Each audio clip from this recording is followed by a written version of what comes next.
kraj z bogato kulturno dediščino. Vrata dvorca še zaprta za javnost. Po sledeh objektov in projektov. Donit ostaja in prosperira. Z motorko po planinskih poteh. Novo staro vodstvo Kulturne zveze. Lea Einfalt in Blaž Cof, športnika leta. Lepo pozdravljeni. Že v prejšnji informativni oddaji smo poročali o tem, da je bila svetniška ekskurzija v krajevno skupnost Vaše Goričane zadnja v tem mandatu, saj so obiskali vseh 10 krajevnih in 2 vaški skupnosti v naši občini.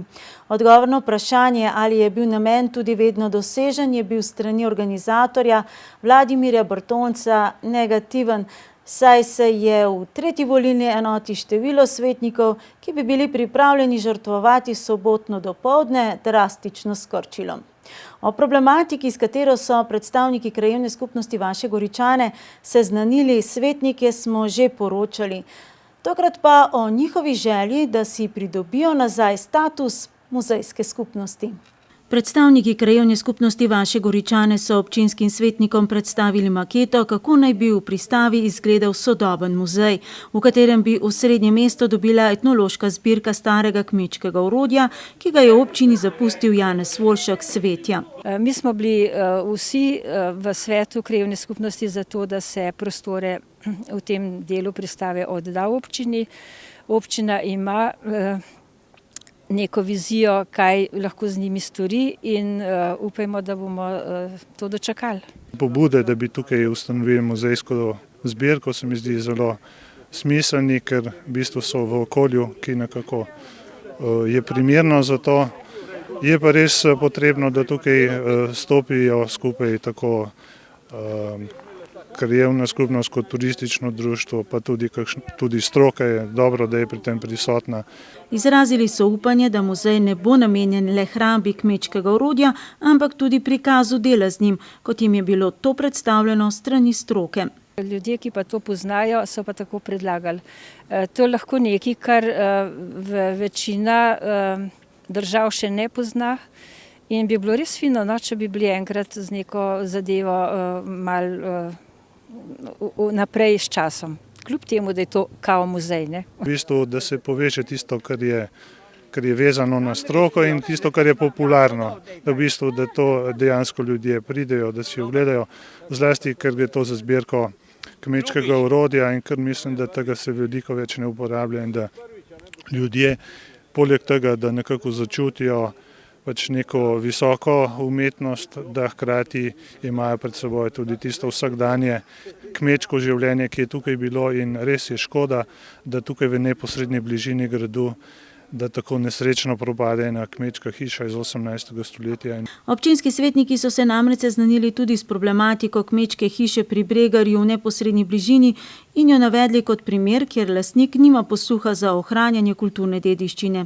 Po sprejetem odloku sodi namreč med kulturne spomenike lokalnega pomena z lastnostmi etnografskega spomenika.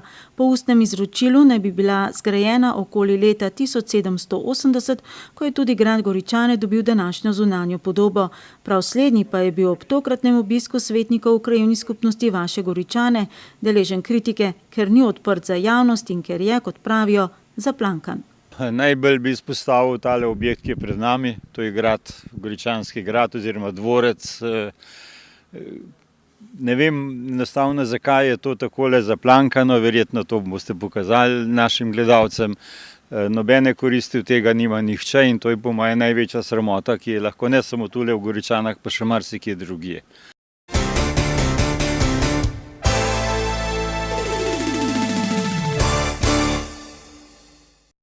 V uredništvu televizije Medvode smo si zadali nalogo, da poiščemo krivca. Kdo je tisti, ki ne želi odpreti dvorca Goričane javnosti?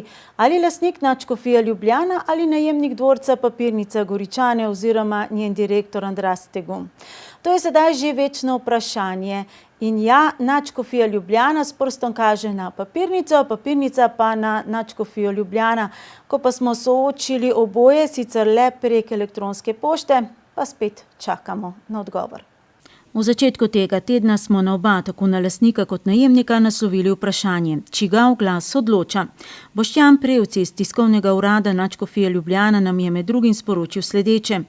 Citiramo: Znano je, da je kmalu po denacionalizaciji oziroma vrnitvi nepremičnine v naravi nadškofija sklenila pogodbo s papirnico Goričane, ki je prevzela polno odgovornost in pravico razpolaganja z dvorcem, njegovo obnovo, uporabo in s tem tudi vsem, kar izhaja iz uporabe te nepremičnine, kar vključuje tudi komunikacijo z javnostjo in odločitve o dostopnosti. Konec citata. In usmeril nas je na najemnika.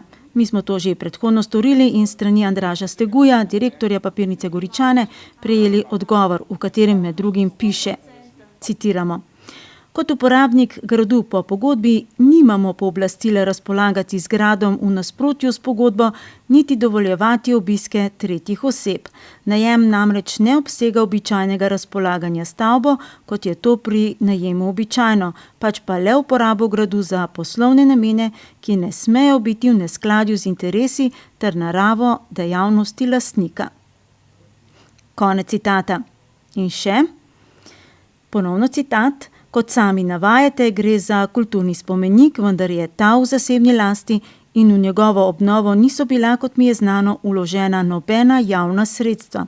Tako da kot trenutni, zelo omejeni uporabnik nismo seznanjeni z obvezo, da bi grad Goričane moral biti odprt za javnost. Konec citata.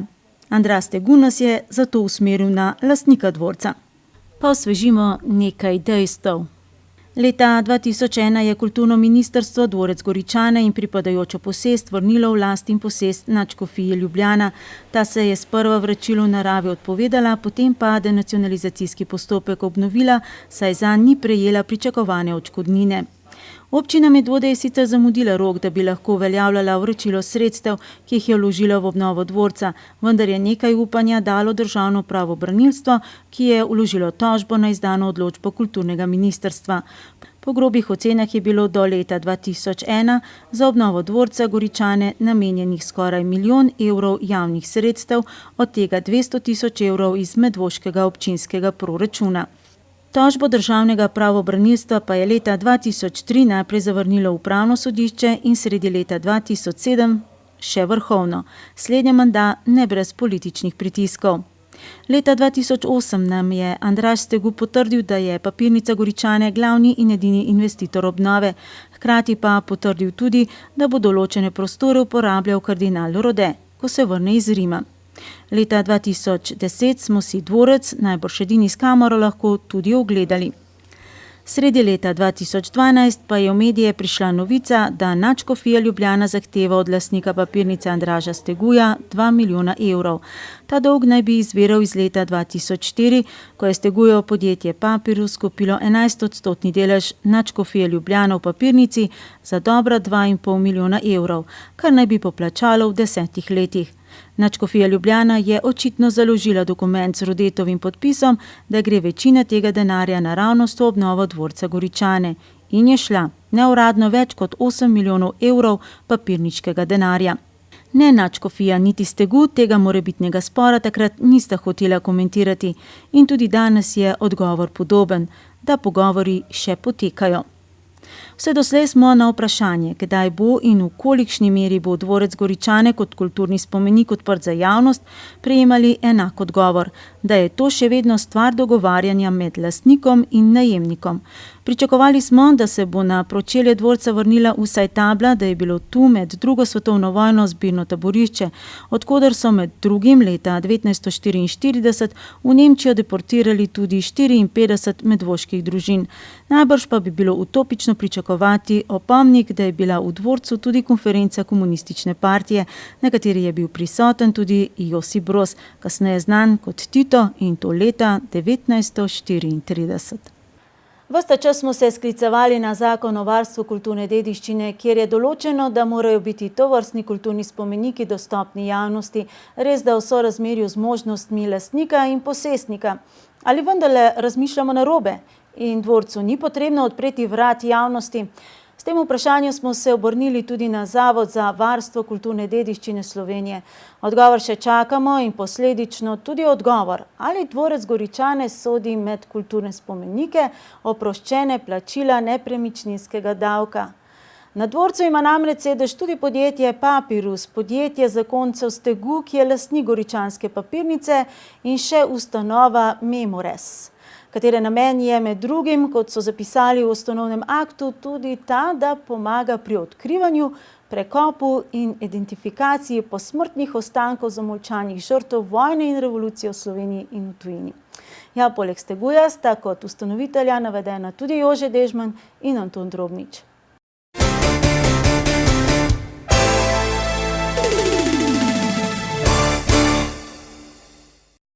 Pred kratkim smo pripravili prispevek o novi panoramski tabli, ki krasi vhodno občinsko parkirišče. Na njej lahko vidite tudi potencialne objekte, ki naj bi se v prihodnjih letih v naši občini zgradili. In že takrat smo vam obljubili, da bomo šli po sledeh teh načrtovanih objektov oziroma projektov. Začeli smo z enim, pri katerem nismo pričakovali molka občinske uprave in župana, saj je eden redkih projektov z te table, s katerim se je že ukvarjal tudi občinski svet. Med načrtovanimi je namreč tudi nova zgradba, ki bi nadomestila obstoječi godbeni dom, v katerem domuje tudi podružnica glasbene šole Franca Šturma. Pa smo se ušteli. Tudi po mesecu dni nismo dobili nobenih pojasnil.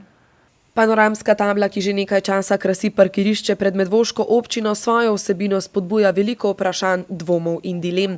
Največ nejasnosti je brez dvoma pri tistih projektih, ki so na tabli vrisani s temnejšo barvo in predstavljajo vizijo Medvod oziroma objekte in projekte, ki naj bi bili v naši občini dokončani do leta 2020. Kot je za enega od medijev povedal župan Stanislav Žagar, gre večinoma za projekte, ki jih je možno graditi že po obstoječem prostorskem načrtu. Eden izmed njih, ki naj bi po našem mnenju predstavljal najmanj težav, naj bi bila tudi nova medvoška glasbena šola. Zato smo se za pojasnila obrnili tudi na občinsko upravo, od katerih pa po mesecu dni nismo pridobili še nobenih odgovorov.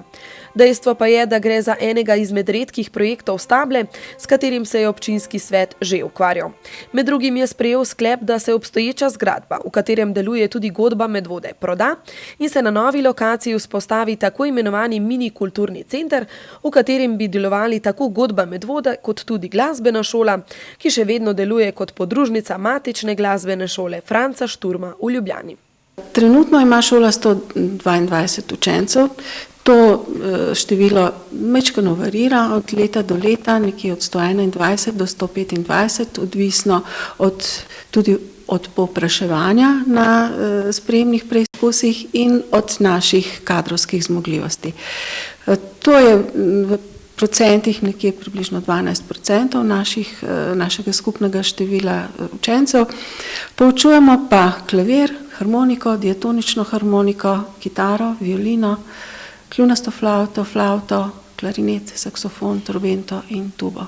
Največ učencev na klavirju, 39, potem violina, 17, flavta, kljunasto flavta, če štejem skupaj, je tudi 25 učencev.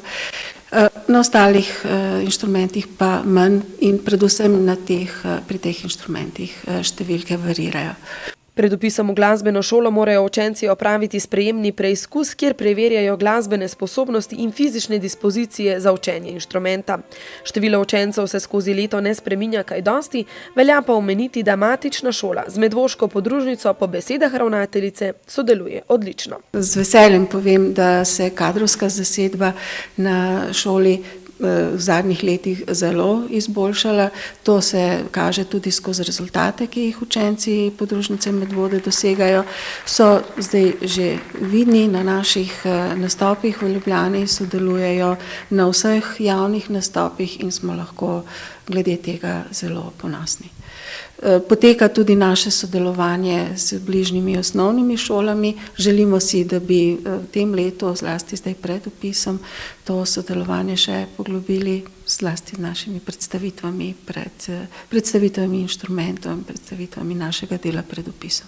Nikakor pa ne moremo mimo dejstva, da se po podatkih, ki smo jih pridobili iz načrta razvojnih programov do leta 2016, vsako leto vpis v medvoško glasbeno šolo povečuje in čeprav ima podružnica v godbenem domu na voljo 7 prostorov za individualni pouk, prostor za skupinski pouk in prostor za upravo, so obstoječi prostori premajhni in ne ustrezajo nikakršnim normativom.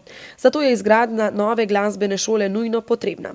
Z izvedbo investicije gradnje nove glasbene šole bi bili zagotovljeni primerni pogoji za delovanje glasbene šole, povečanje števila vpisanih učencev, ustanovitev samostojnega zavoda, možnost poučevanja več vrst inštrumentov in možnost razvoja godbe Medvode. Nova glasbena šola naj bi se tako nahajala ob obstoječi osnovni šoli na križišču med Ostrovrharjevo in Dovozno ulico do osnovne šole in vrtca Medvode. Po podatkih načrta razvojnih programov je lokacija logična in racionalna, saj bi bil objekt lahko dostopen, parkirišča pa so že zagotovljena.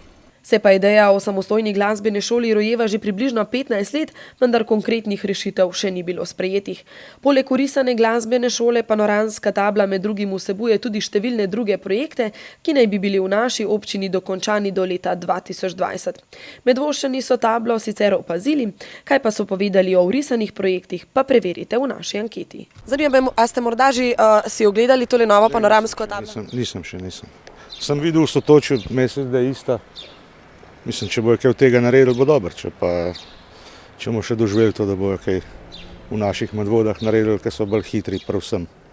Torej, kaj menite o tej tabli, ki je postavljena tamle pred občino? Ste si že ogledali projekte gor, ki so risani? Nisem se, moram reči, da ne. Enkrat si jih bom verjeten. Kaj menim? Mislim, da je v redu. Torej, verjetno ste si že ogledali tole novo panoramsko tablo pred parkiriščem? Ja, sem večkrat, ker grem s vnukinjo domov iz vrtca, tako da včasih se ustava, pogledava določene zadeve. Se mi zdi, da je zelo, bom rekla, slikovita, pritegne takoj pozornost vsakega, ki gre mimo.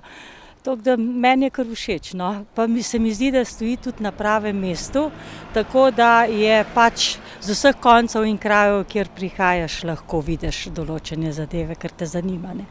Tale tržnica, če bo, drugo pa ne vem, za drugo pa ne vidim, da so tudi kaj začeli ali pa da se vsaj kaj premikali. Tako da ne vem. Če sklepam polčas, bo to trajalo, še nekaj časa. Ker smo zrihtali Medvode, ki se tako počasi razvijajo, da bo to še trajalo precej dolgo. Torej, med novimi projekti, ki naj bi se zgradili v Medvodah do leta 2020, je tudi pokrita tržnica. Vi kot nekdo, ki deluje na tej tržnici, kakšno je vaše mnenje? Ja, super zadeva bi bila. Mislim, za nas je to prednost. Pozim recimo padavine, dež pa sneg, polet pa sonce. Ker če zelenjavo prodajaš, je mi vedno problem, da te ne osvetli, kakorkoli. Če to res je prav super, nimam nič proti. Jaz sem prav zadovoljna, je vse v redu. Jaz upam, da bodo za občino Medvode zelo koristni. Se mi zdi, da je kar dolgo časa že čakamo določene stvari. V projektih so že, se mi zdi, kar nekaj let, tako da sam pohvalno.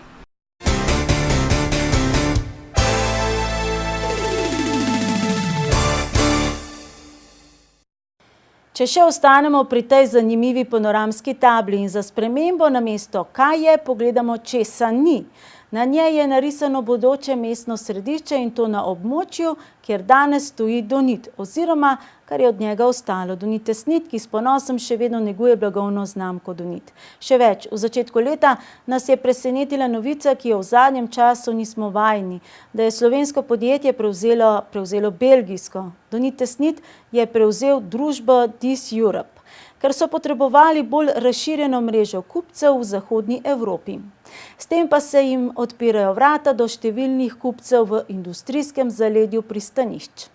Tik pred koncem lanskega leta je prišlo tudi do sprememb v vodstvu in lastništvu podjetja Donit Tesnit, vendar večinski lastnik ostaja podjetje MSIM Marka Moharja in Matjaža Satlerja, ki sta v Donit prek podjetja Domfin vstopila leta 2008. Pogovarjali smo se z izvršnim direktorjem podjetja Zvonetom Hrovatom. Pa gremo po vrsti. Kako komentira dejstvo, da na panoramski tabli, ki naj bi predstavljala razvoj Medvod do leta 2020, Donita ni več urisanega? Jaz razumem, da občine imajo rade lepo zeleno okolje. Industrija ponavadi pride kot nek grdi raček noter v ta kontekst, ampak ta načrt je, kot sem se tudi pogovarjal z županom za naprej, če se bi mi selili oziroma če bi ukinili to proizvodnjo, v naslednji fazi tukaj ne bi več bilo proizvodne. Ampak mi ostajamo tukaj, ker selitev za nas zaenkrat ne pride v poštev, ker je predrago, sploh pa ne nameravamo iti na kakšno področje, kjer naj bi bila cenejša delovna sila, ker mi tukaj s svojo kvaliteto, z izkušenostjo naših delavcev lahko pariramo Kitajcem, Indijcem in to ne s ceno, pač pa s kvaliteto. Iluzorno bi bilo sicer pričakovati, da za okolje industrija ne bi bila obremenjujoča, kot pa zagotavlja Hrovat, delajo vse, da bi bila čim manj, kar potrjujejo tudi rezultati meritev. Res pa je, da zaradi uporabe majhnih količin nevarnih snovi in narave proizvodnje niso zavezanec za pridobitev celovitega okoljskega dovoljenja v skladu z zahtevami IPPC. Za toluen je že precej let nazaj bila postavljena rekuperacijska naprava, tako imenovana Lurgi, ki nam pomaga loviti skupaj z ventilacijo močno vse te snovi in jih potem absorbiramo na aktivno oglje in zadeva gre ponovno v proizvodnjo. Seveda nekaj malega tudi lahko uide, ampak če pogledamo, veseli me, da ima občina Medvode to možnost, da imamo merilno napravo in občani lahko to zadevo spremljajo in lahko vidijo. Na internetni strani je zelo lepo prikazan, tudi za daljše obdobje lahko pogledajo, da tudi ko so največje špice toluena v zraku, je to še vedno več kot 10-krat manj, kot je pa priporočena vrednost Svetovne zdravstvene organizacije. Že leta 2000 je rakotvorni azbest v celoti zamenjala proizvodnja brez azbestnih kalandriranih materialov, kar je v določenih primerih tudi Donitova konkurenčna prednost. Kar se obolelih zaradi izpostavljenosti dela z azbestom tiče, pa je Hrovat zadržan.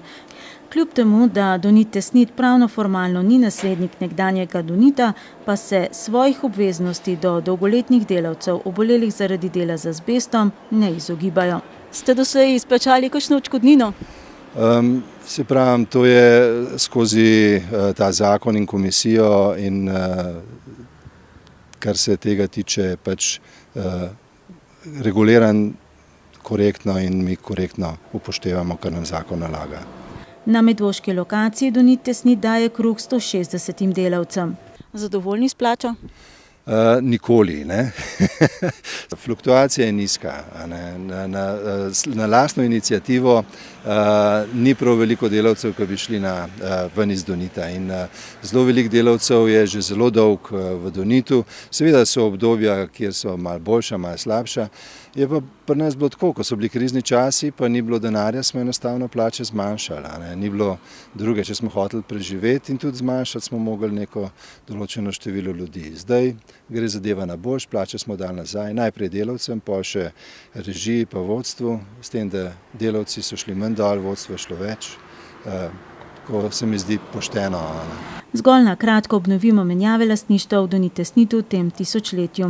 Leta 2006 so Antonijo Revčič, v Donit je prišel kot skladov direktor, Božidar Likar in Tomaž Brločnik, svoj 80% delež, pridobljen prek klasičnega menedžerskega odkupa, prodali tujemu finančnemu skladu.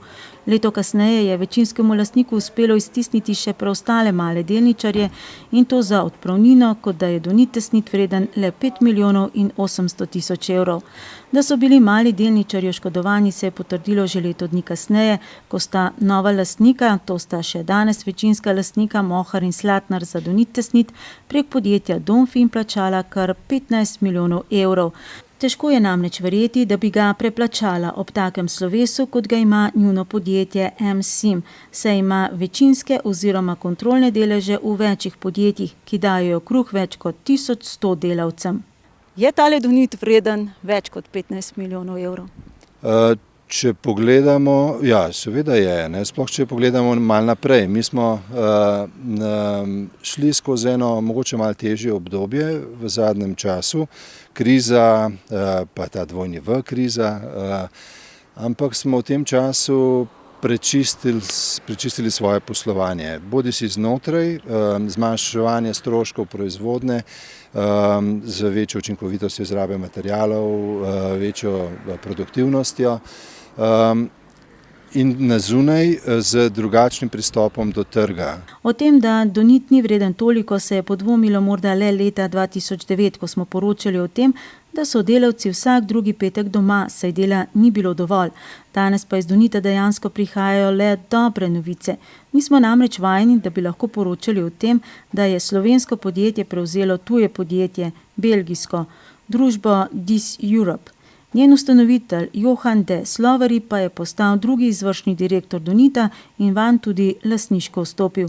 Prevzeto podjetje je pomembno prav zaradi bližine pristanišč in industrije v zaledju.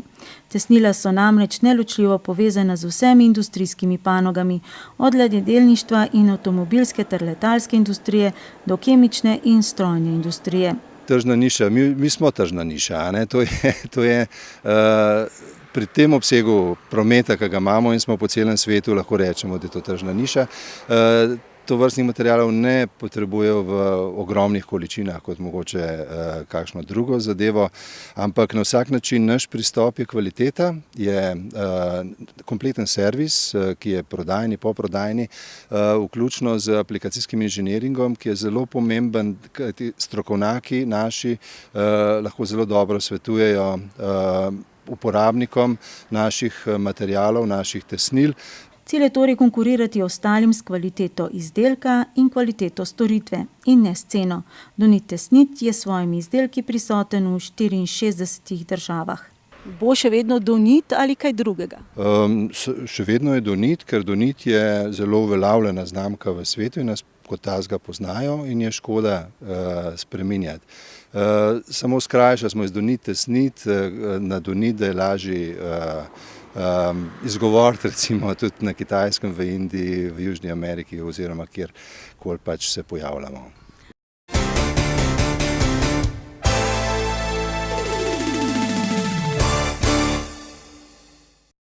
Donit Tesnit je torej edini, ki je še ohranil cenjeno blagovno znamko Donit. Ko je Donit leta 1993 namreč prevzel Državni sklad za razvoj, ga je preoblikoval v Donit Holding in hčerinska podjetja z namenom, da jih očisti in proda. Najprej je podjetju Gender prodal Donit laminate, ta pa ga je poslal v stečaj. Poznavalci pravijo, da se je opralo nekaj denarja iz orožarske afere. Potem je sklad oziroma Slovenska razvojna družba leta 1998 prodala še Donit Filter francoskemu podjetju Filter Auto, ki ga je preimenoval v Filter Auto Slovenija. Leta 2004 pa je francoske filtraše kupila italijanska skupina Sogefi in medvoško podjetje novo tovarno na ladji preimenovala v Sogefi Filtration. Donit Tesnit pa je šel po poti menedžerskega odkupa in kot kaže, srečnim koncem. Torej, dobri lastniki so lahko tako tujci kot Slovenci, če imajo seveda vizijo.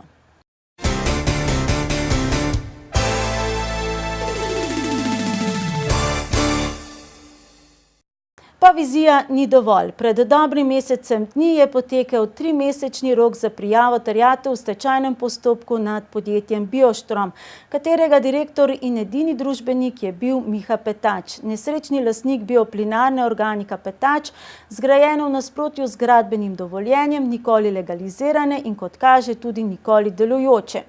V tem času je svojo terjatev prijavilo 18 upnikov, ki so prijavili skupno za skoraj 6 milijonov evrov terjatev.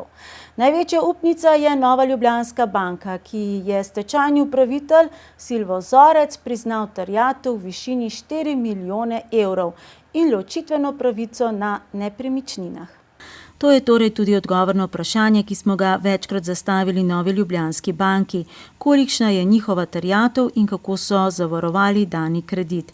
Kaže, da slabo, saj stečajni upravitelj Silvo Zorc v svojem otvoritvenem poročilu ugotavlja, da so bila zemljišča predmet hipoteke ob pridobitvi kredita ocenjena na 212 evrov za kvadratni meter, za potrebe stečajnega postopka pa le na 45 ali celo samo na 5 evrov za kvadratni meter.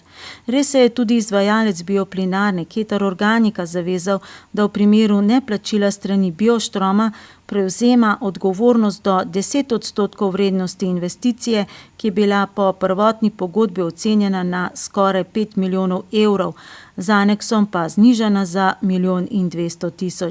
Že sicer so vse nepremičnine v stečajni masi danes ocenjene na tržno vrednost zgolj 563 tisoč evrov oziroma na likvidacijsko vrednost 394 tisoč evrov. Poleg tega je stečajni upravitelj ugotavljal tudi, da bi po knjigovodskih evidencah moralo biti dan pred stečajnim postopkom skladiščeno na tej lokaciji skoraj 7 tisoč ton koruze v vrednosti 187 tisoč evrov. In ker ni prejel ustreznega pojasnila, kam je bila odpeljana, je pri policiji prijavil sum tatvine. Je pa stečajni upravitelj v svojem poročilu razkril tudi misteriozni odvoz kogeneracijske enote. Ni šlo zgolj za remont, kot so nam zatrjevali predstavniki podjetja Ketar Invest, preden smo jim posredovali posnetke odvoza, ampak za prodajo. Biostrom Mihe Petača, ta je bil za naše vprašanja vedno gluh, jo je prodal podjetju Delibero iz Maribora. Mesec dni po tistem pa je tej družbi svoje terjatve prodala tudi družba Solvus, prav tako iz Maribora, ki je predtem Biostromu zarubila tudi nekatere premičnine. In kako je družba Solvus prišla do terjatev? Prodale so jih 4 družbe, med njimi tudi 3 Ketarjeve, Ketar Svetovanje, Ketar Organika in Ketar Invest. Skratka, v 3-mesečnem roku za prijavo terjatev v stečajni postopek je svoje terjatve prijavilo 18 upnikov, ki so prijavili skupno za skoraj 6 milijonov evrov terjatev.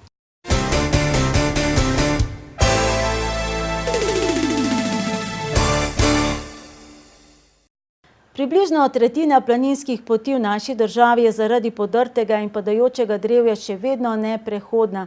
Zato Planinska zveza Slovenije do nadaljnjega odsvetuje obisk prizadetih področij.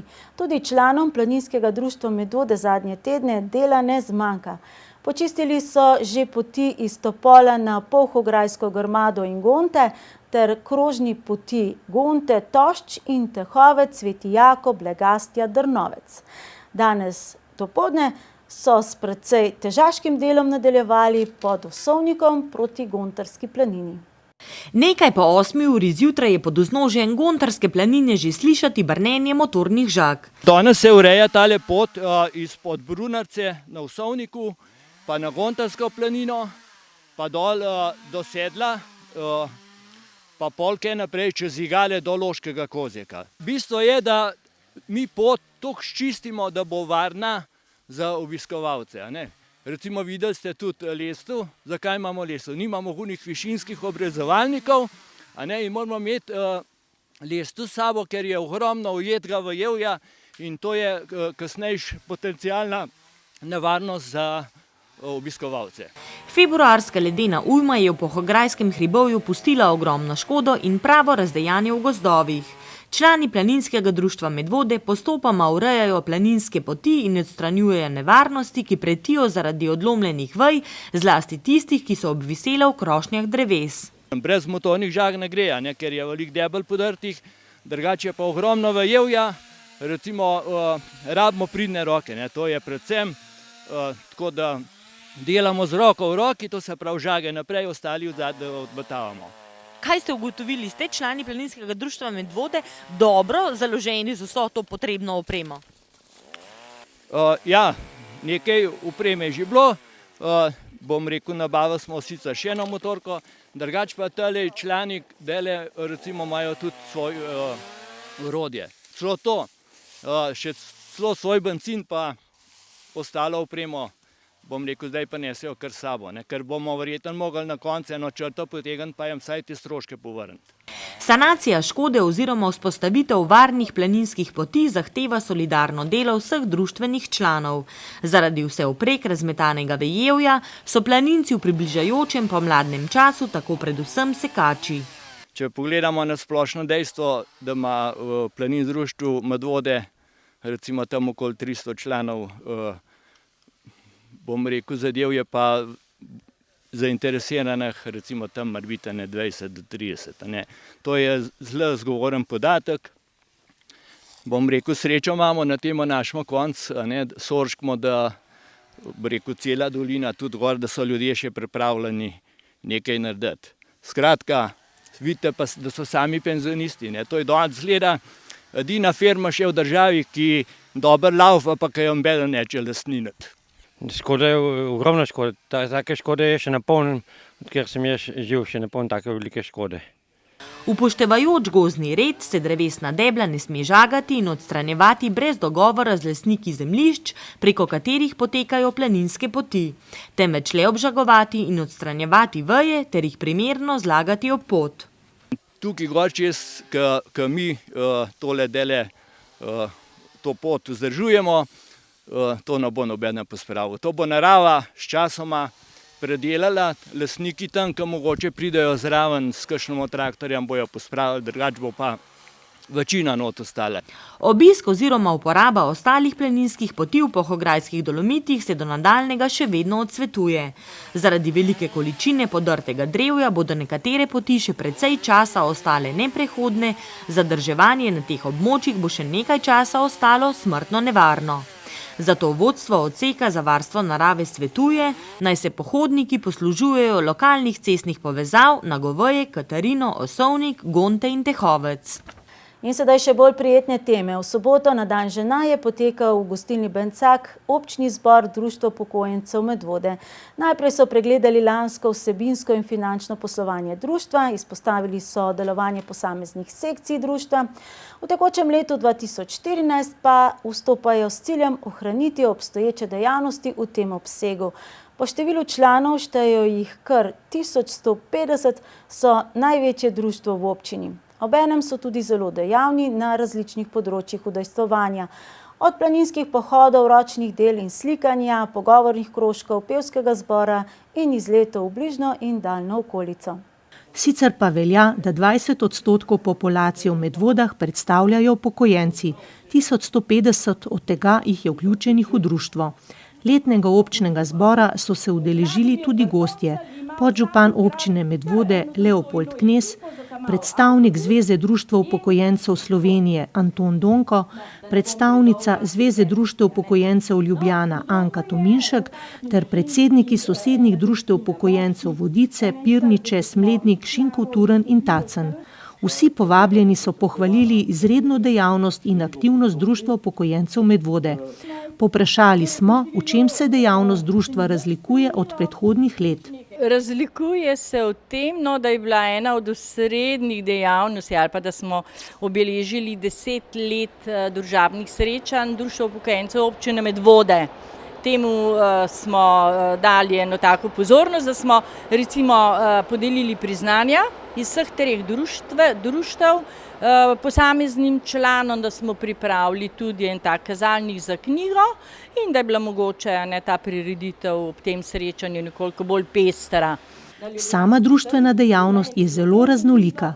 Predsednica je poudarila, da ne rada izpostavlja posameznike, a pri zelo delovnih in prizadevnih je to potrebno. Moram poudariti, da je vodja Majda Trater res vir, izvor neverjetno bogatih izdelkov, pa tudi tehnik in da tudi odpira društvo navzven. Se povezuje s Kočevjem, pa Škofjo Loko, pa preko meje gredo na sejme, da se tam ogledajo razni izdelki in materijale. Tako bi pa tudi izpostavila Dušana Brekiča. Po njegovi zaslugi so ti pohodi in taki izleti v hribe neverjetno pritegnili, ne, starejše člane in so to včasih kar zahtevni pohodi, recimo 3 do 4 ure v eno smer. Ampak vedno imajo zanimive točke, Dušan si tudi prej ogleda te poti in vedno se potem ustavijo na eni taki dobri malci in tudi pridejo domov ob pravem času. Šport in telesna vadba poleg planinstva vključuje tudi sekcije namiznega tenisa, kegljanja, streljanja in tedenske telesne vadbe v športni dvorani. V letošnjem letu načrtujejo poleg izletov v domačem kraju še izlet po Prekmurju. Jeseni pa 5-dnevno potovanje na Poljsko in ponoviti izlet v Romunijo. Dobro obiskani so tudi društveni kopalni enodnevni izleti v Izolo. Skratka, društvena dejavnost je zelo pestra, za vsakega se najde nekaj. Imamo različne tudi pogovorne skupine, recimo Rožice, ne, smo si rekli, Rožice, ne, pod vodstvom ene socialne delavke, ki bo sedaj diplomirala, se dobimo vsake 14 dni in ona pripravi temo o, bom rekla, tematiki, ki zadeva vsakega človeka, recimo spomin na otroštvo, žalovanje, prepiri v družini, ja veste, take teme, da smo pripravljene, ne, da tudi varujemo, temu rečemo, tajnost nekaterih povedanih besed. Pevski zbor Sončna jesen nastopa na vsaki društveni prireditvi, navezali so že tudi prijateljske stike, tako da občasno nastopajo tudi izven meja naše občine. Društvo se trudi odpirati navzven tudi v socialnem delovanju. Medgeneracijsko se povezujejo z otroci medvoških vrtcev na dnevu odprtih vrat. Vzpostavili so tudi medsebojno pomoč starejšim. Predsednica pa opaža, da je prva zagnanost prostovoljcev malo pošla. Tudi prostovoljci imajo meje svojih moči. Zdaj opažam v zadnjem času, da prostovoljci pravzaprav, nekateri so glede prostovoljstva, veste, so prenehali, zato se tudi doma in situacije spreminjajo. Otroci, ne, zanimivo, zaznavamo primere otrok, ki jih kasneje dajo v vrtec, ne takoj po 1. letu, pa jih starši varujejo recimo do 3. leta. Ali pa v sorodstvu, kdo zboli, pa pomagajo. Uvedli so tudi tečaj padcev, kjer se učijo varno pasti, da ne pride do dodatnih poškodb. Uradni del občnega zbora je sklenila točka, program dela in finančni plan za leto 2014. Društvo tudi letos pričakuje približni finančni znesek 25 000 evrov, ki ga tekom leta tudi porabi. Večino sredstev pridobijo s članarino, s prispevkom občine in nekaj malega tudi s pomočjo sponzorjev.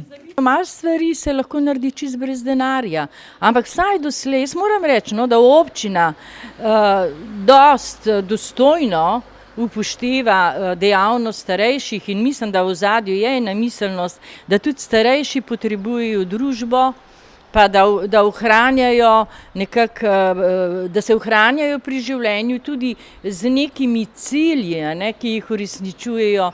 Občni zbor se je zaključil z medsebojnim druženjem ob malici gostilne Bencak in voščilom Anke Tominšek vsem udeleženkam ob 8. marcu. Vsak dan naj bo lep, vsak dan bodite spoštovane.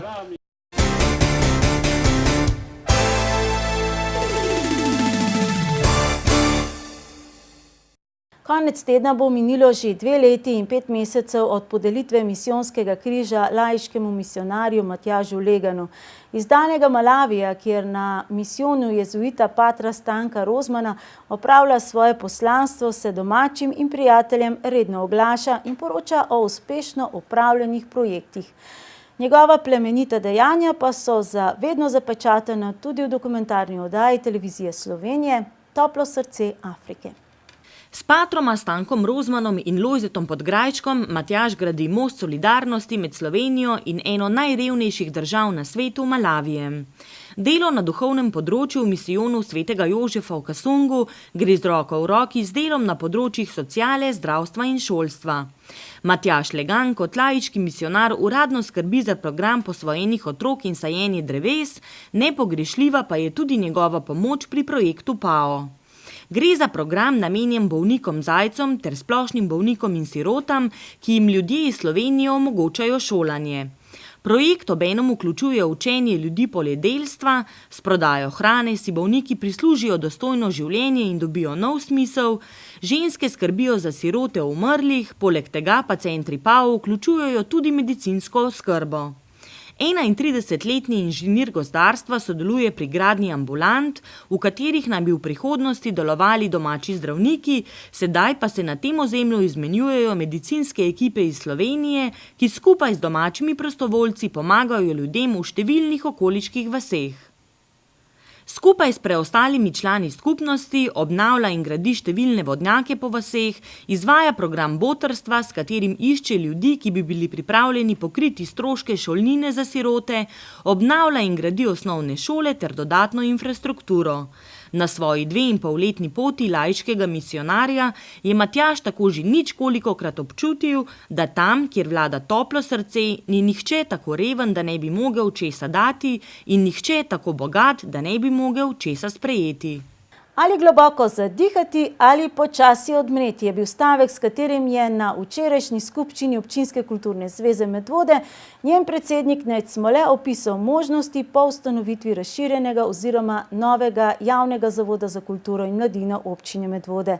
Zbrani na skupščini so se odločili za prvo, da medvoški prostovoljci v kulturi zadihajo in tvorno sodelujejo pri kreiranju kulturne politike občine Medvode. Tokratna že 16. skupščina Občinske kulturne zveze je bila volilna. Organe zveze so imenovali v večini dosedanje že dobro uigrane predstavnike društev in tudi predsednik zveze ostaja isti. Nejc Smole, ki mu ostali člani skupščine, zadovoljni z njegovim delom v minulem 4-letnem mandatu, niti niso dali kakšne druge možnosti. Jaz sem že na zadnji seji upravnega odbora Občinske kulturne zveze povedal, da je predsedniško mesto odprto in če kdo vidi izziv v njem, da rade volje prepustim. Ne bom pa rekel, da mi ni ta današnja podpora zelo laskala, no? Ker nekako čutiš potem, da tisto, kar delaš, da če to delaš s srcem, da to ljudje znajo ceniti. No? In današnji odziv naših društev seveda godi. Ali globoko zadihati ali počasi odmreti je bil stavek, s katerim je Smole opisal možnosti, ki jih ima Občinska kulturna zveza po ustanovitvi razširjenega oziroma novega javnega zavoda za kulturo in mladino v občini Medvode. In pričakovano, odločitev je bila globoko zadihati. Samostojne proračunske postavke za delovanje zveze po novem sicer ni več, je pa na letošnjem kulturnem razpisu kandidirala s 3 projekti, s prireditvijo ob kulturnem prazniku, z ekskurzijo in soorganizacijo jesenskih serenad. Največji izziv v letošnjem letu pa je prav gotovo vključevanje prostovoljcev v kulturi v programski svet novega zavoda, z njim poiskati sinergijo in posledično sooblikovati kulturno politiko občine Medvode. Tukaj pa res vidim priložnost za Občinsko kulturno zvezo, ki je neka civilna platforma, ki je neko izhodišče in ena skupnost, v kateri lahko oblikujemo predloge, mnenja in jih potem posredujemo svetu zavoda in samemu odboru, programskemu svetu za kulturo, da potem to obravnava in upamo v čim večji meri sprejme, ker treba je le vedeti, da ljubiteljskih kulturnih ustvarjalcev združenih v Občinski kulturni zvezi je velika večina, ki delajo v naši občini, ne. Franc Cegnar, ki je tudi član sveta javnega zavoda za kulturo in mladino, je prisotne opozoril, da bo potrebno pravilnik, po katerem podeljujejo nagrade kulturne pletenice, preoblikovati v občinski odlok. Ponovil pa je že znano dejstvo, da je kulturnih izvajalcev vedno več, posledično tudi samih dejavnosti in projektov. Višina sredstev v občinskem proračunu pa ostaja enaka, oziroma je celo nižja kot pred leti. In njegove alternative? Ali več proračunskih sredstev, ali znižanje sofinansiranja nekaterih postavk, ali pa ločitev sredstev namenjenih sofinanciranju ljubiteljske kulture od profesionalne. Vi kot občinski svetnik bi podprli katerega? Tukaj bo treba najti eno sinergijo in dobro ste me vprašala. Kot predsednik Občinske kulturne zveze vam bom seveda odgovoril, da je potrebno povišanje sredstev. Po drugi strani pa gledam realno in vem, kakšno je stanje našega proračuna, čeprav roko na srce pušča marsikje drugje in če bi tisto zamašili, bi mogoče kakšen evro tudi tukaj še našli, ne? Pa se zavedam, da bo treba krepko premisliti, ali tudi strani kulture lahko najdemo še možnosti rezerve oziroma tista področja, kjer bi lahko nekoliko zmanjšali porabo državo na račun ostalih bolj cvetočih področij. Na župana in občinsko upravo pa bodo kulturniki naslovili tudi apel, da se jim v prihodnje v priznane stroške dejavnosti oziroma projekta štejejo tudi razumni stroški, ki jih porabijo za prehrano prostovoljcev. Prehrana prostovoljcev je v enem smislu temeljni problem, ali pa, če hočete drugače, to je temeljno vprašanje. Ali jaz kot organizator ene kulturne prireditve, na kateri sodeluje 30 in več prostovoljcev, ki ne samo da radi igrajo, ampak v največji meri zraven postavljajo še oder, stole in vse ostalo in pripravljajo prizorišče, včasih pa več dni skupaj. Ali imam to pravico, da jim po večurnem delu rečem, zdaj se pa usedite in dobite pol klobase, pa sok ali pa pivo, če želite. Mi smo prepričani, da je to. In čeprav se mogoče res zdi nekoliko smešno govoriti o prehrani prostovoljcev, je to eno veliko vprašanje, ki ga v lanskem letu z občino nismo uspeli razrešiti, ne. Lansko leto v pogodbah, ki so jih društva podpisala, prehrana prostovoljcev ni bila dovoljena. V letošnjem letu sem navdušen nad sklepom skupščine, nad stališčem društev, da tukaj damo en apel, da pozovemo tiste, ki so za to odgovorni, da vendarle ugotovijo, da je to osnova.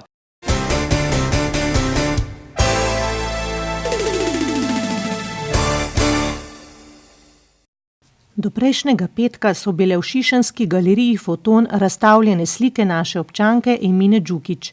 Gre za sklop fotografij združenih v samostojno razstavo pod naslovom Breme svobode. Tako nosi naslov tudi knjiga, v kateri so zbrane fotografije z omenjene razstave. Prikazujejo njeno avtobiografsko zgodbo in razmišljanja o življenjskih prelomnicah. Posamezno poglavje je na začetku opremljeno z avtoričinim razmišljanjem v angleškem jeziku. Sklop fotografij Breme svobode je nastal kot zaključek 2-letnega podiplomskega študija na Akademiji za likovno umetnost v Bratislavi. Zaradi angleških uvodnikov je knjiga dostopna tudi bralcem izven naših meja. Izšla je v nakladi 300 izvodov, vsak izvod je podpisan in oštevilčen. Sedaj pa še k bolj težkim tonom. Medvoška heavy metal zasedba Metal Steel je minuli petek v Škofjeloški Rdeči Ostrigi predstavila svoj najnovejši studijski izdelek. Gre za njihov 6. album, ki nosi naslov This is your revelation. Z albumom so navdušili publiko, kot tudi sami sebe. Po izdaji albuma, ki so ga ob svoji 10-letnici delovanja v živo posneli v Medvoškem mladinskem centru Jedro, se Metal Steel na odre vrača z novim studijskim izdelkom, ki nosi naslov This is your revelation. Album so uradno predstavili v Škofjeloški Rdeči Ostrigi, kjer se je kot ponavadi trlo ljudi. Z albumom niso navdušili le poslušalcev, presenetili so tudi same sebe. Vemo, da bo to plato kar težko precešti, oziroma smo si kar zadali zdaj. Kar mi hočemo, kamor mi gremo, je to, da mi vemo, da plata je vrhunska, da plata je dobra, da smo naredili nekaj res dobrega. Zdaj hočemo samo še, najbolj kar hočemo je, da iz tega pač tudi, da svet to spozna. Se pravi, da mi gremo v Evropo, gremo v svet in to nam je trenutno najbolj važno. Res, da niso nikoli proizvajali preveč nežne glasbe, vendar pa se na albumu čuti, da so glasbo prestavili na nekoliko trši nivo. V bistvu to je prišlo po mojem čisto spontano, glede na to, kaj se je dogajalo 1 let nazaj. In Rok in jaz začela čisto spontano delati bolj na hard muziko, bolj na hard vokale smo začeli delati.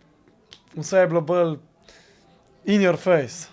Fantje in dekle so svoje izkušnje nabirali tudi v tujini, kjer so v sklopu projekta Sabbath Judas Sabbath Američana Jamesa Riviere preigravali slavne priredbe skupin Judas Priest in Black Sabbath.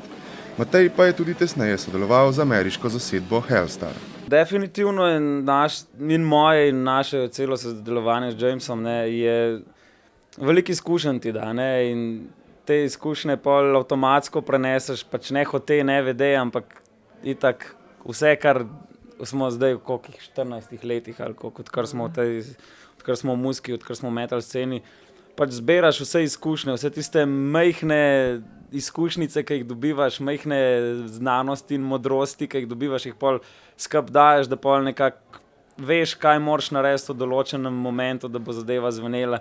Ker recimo, ko poslušaš prejšnje plate, pa si rečeš, pa tlele bi pa mogli to drugače narediti in pol recimo na novi plati pač to tudi apliciraš. A ne. Na novem albumu je skupina predstavila tudi svoj nov simbol, ki je zamenjal lobanjo. Sedaj se metal stil ponašajo z zmajem.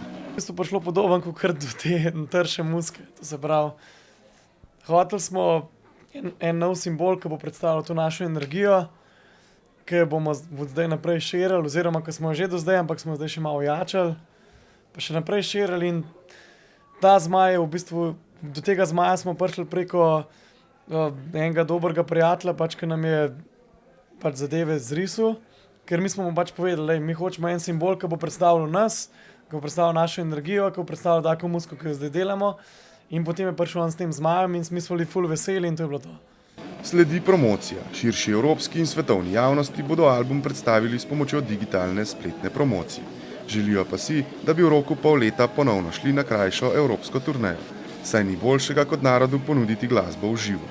Več o zasedbi Metal Stil po prihodnji oddaji Grom.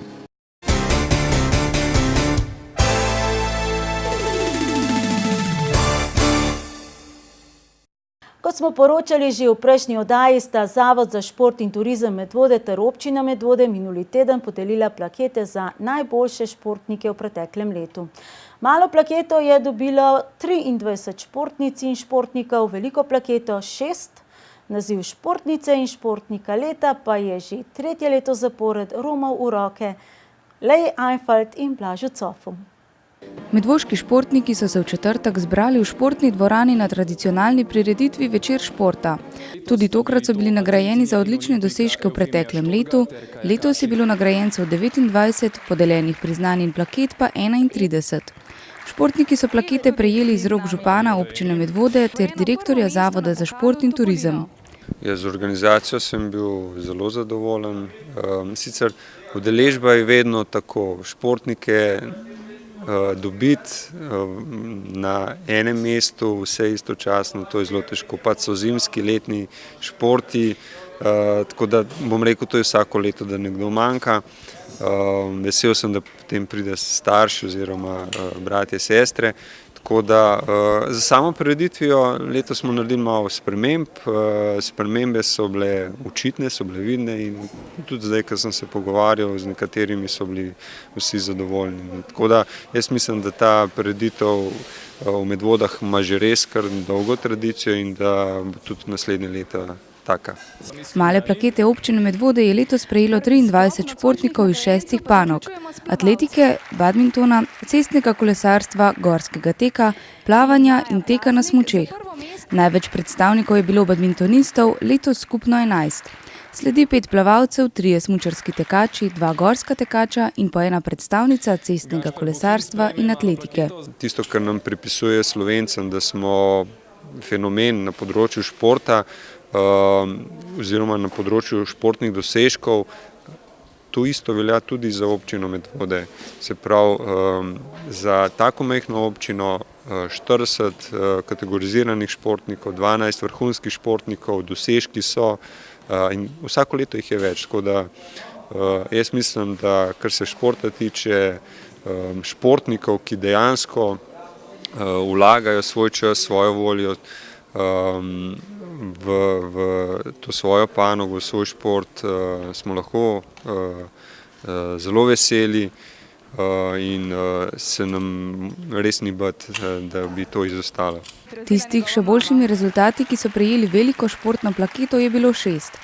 Peter John Stevens je plaketo prejel za prvo mesto na mladinskem svetovnem prvenstvu na 50 prsno.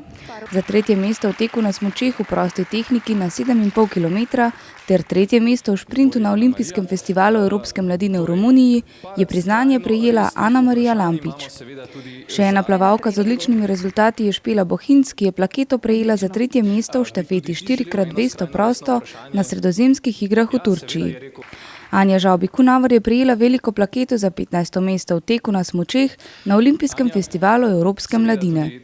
To me preseneča, da z leta v leto veliko dosegajo boljše rezultate v mladinski članski konkurenci.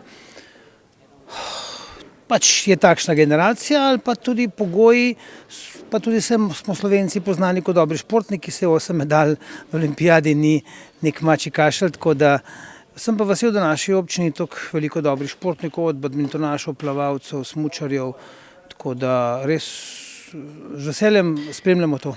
Še dva športnika, ki sta najbolj zaznamovala lansko športno leto, sta prejela veliko plaketo. Za odlično 4. mesto na mladinskem svetovnem prvenstvu v smučarskem teku v prosti tehniki na 5 km je bila nagrajena Leja Einfalt. Blaž Cof pa je plaketo prejel za 2. mesto v kategoriji C2 in 3. mesto med posamezniki na članskem svetovnem prvenstvu v šprintu na divjih vodah. Za omenjene izvrstne rezultate sta bila Leja in Blaž, oba že 3. zapored, nagrajena še z nazivom športnica in športnik leta 2013 ter 500 evri. Ja, res, vsako leto mi enako veliko pomeni, sploh glede na to, da je bilo že 3-krat. Zgleda, res delam dobro, se trudim, da bi bili rezultati čim boljši, sploh pa tudi v občini znajo to ceniti in je res lepo, da dobimo tako nagrado za dosežke. Nekoč si rekla, da je tvoja želja olimpijska medalja. To še vedno drži? Ja, še vedno, v bistvu me ta želja skozi večja. Tudi zdaj sem že naslednjo leto bom prišla člansko konkurenco in takrat bo še bolj, v bistvu mi bo še več pomenilo in bom še bolj trenirala. Sploh pa 4 leta so olimpijske igre. Zdaj se začenja nov ciklus, na tem mi ni uspeliti, naslednje pa računam, da bom tam. Blaža na prireditev ni bilo, saj že vneto trenira za novo sezono, v četrtek se je mudil na pripravah v Abu Dhabiju, zato je plaketo prevzela njegova mama. Čestitke seveda vsem nagrajencem in naj bo letošnje leto vsaj tako uspešno kot lansko.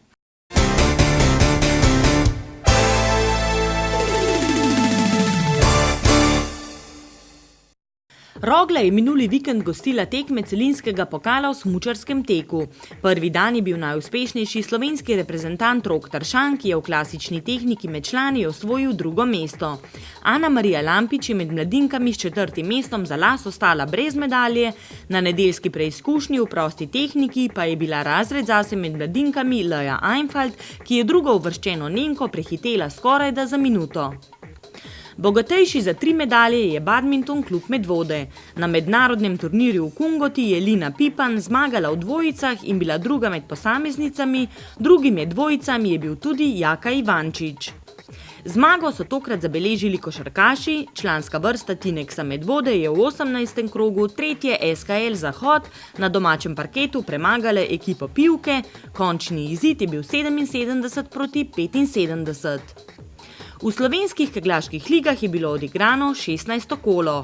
Hidro je v prvi B ligi zmagal na gostovanju v Radencih, Koma Medvode je v drugi ligi Zahod izgubila na domačem kegljišču, neuspešna pa je bila tudi ženska ekipa Medvod, ki je v drugi ligi Zahod izgubila v Novem mestu.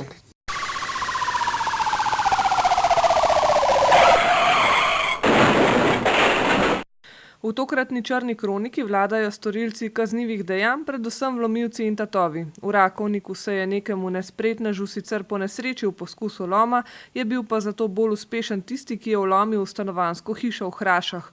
V Goričanah je nekdo ogrožal varnost ljudi, policisti pa so mu zasegli tudi orožje. Na ladji je nekdo ukradel pnevmatike s platišči vred, v Smledniku pa je nekdo vlomil v parkirano tovorno vozilo. V Zgornjih Pirničah so tatovi z gradbišča odpeljali gradbeno železo, v Medvodah pa je nekdo ukradel športno torbo. Nekdo se je nedostojno vedel na javnem kraju v Medvodah in mu je bil izdan plačilni nalog. V Sori pa sta se sprli 2 osebi in potem, ko bodo policisti zbrali vsa obvestila, bo najmanj eden tudi ustrezno kaznovan. V Dragočani pa sta se sprla nekdanja partnerja in sta zaradi kršitve javnega reda in miru oba prejela plačilna naloga. Še en dogodek so obravnavali policisti na Topolu, nekdo se je namreč poškodoval z motorno žago. Tako kot prejšnji teden veljajo za pohodnike in druge izletnike dodatna opozorila pred tistimi, ki čakajo, če bodo v parkiranih avtomobilih zasledili kaj vrednega. Vse dragocenejše predmete puščajte doma, predvsem pa ne puščajte na vidnih mestih v avtomobilih karkoli, kar bi lahko vzbudilo pozornost nepridipravov. Prav tako še vedno velja opozorilo, da se na območju občine Medvode gibljajo nepridipravi, ki kradejo bakrene žlebove, med iskanjem pa mimogrede preverijo še, kaj imate v vaših hišah, tako da bodite pozorni, zavarujte svojo lastnino, če pa opazite sumljive osebe, pa to nemudoma prijavite policijski postaji Medvode ali na vsem znano telefonsko številko policije 113, tisti, ki želite ostati anonimni, pa pokličite 080 1200. Navžite se sončnih žarkov, kolikor nam jih je še namenjenih, in nadihajte se s polnimi pljuči. Nasvidenje.